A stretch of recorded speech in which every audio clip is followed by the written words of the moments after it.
Hello, so for assignment 1 we had to create a star-shaped pattern like we see here, and in our program you can see that I basically just changed the vertices, the vertex buffer, adjusted the vertices, changed the size of the vertex buffer, then adjusted the index buffer. And then I made sure to watch my winding counterclockwise, and then I adjusted the size of the index buffer, and then updated the draw scene method where I changed the number of triangles that we were about to draw. And then if I run this, we can see this in wireframe, the 6 triangles that are drawn out, and this can also be done without the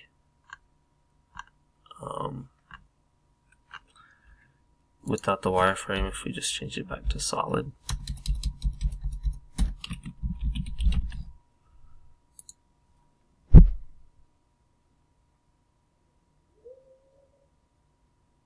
And that's the shape that we needed. Then for problem 2, we needed to create an n-sided polygon, and over here we have I defined a global variable, a static constant called numVerts, which is basically the number of sides, and then I changed the vertices again. I changed the vertex buffer, and this was all automated. The radius is basically the size of the polygon, and then the angle would be 2 pi divided by the number of sides. And I used at the top here, I used math defines for mpi to get a pretty exact number for pi. So I defined the vertex buffer, changed the size of the vertex buffer, then adjusted and automated the process for the index buffer, and then changed the size of the index buffer, and then changed the number of triangles that we need to draw, which is usually the number of sides minus 2 in the draw scene method. And then if we run this, oops, that's solid. Let me change it back to wireframe.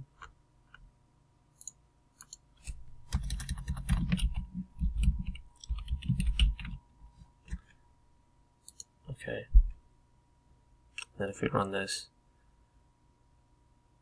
there you can see the 12-sided polygon, and you can also change the size of this to like 20 if need be.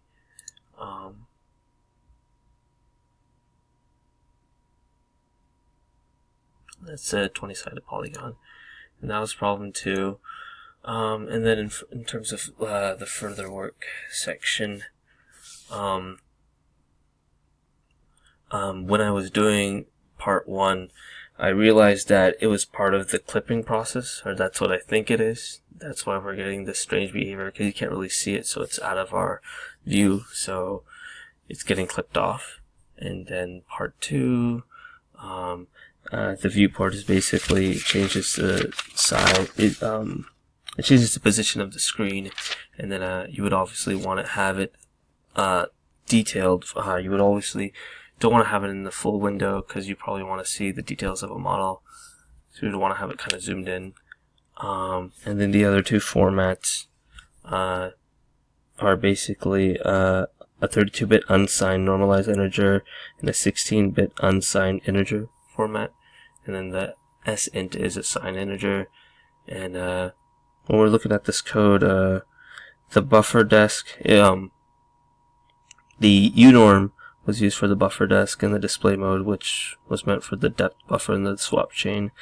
And then the R16 uint was used for creating the index buffer, which is just a bunch of words treated as ints and can be less than 0, and can't be less than 0.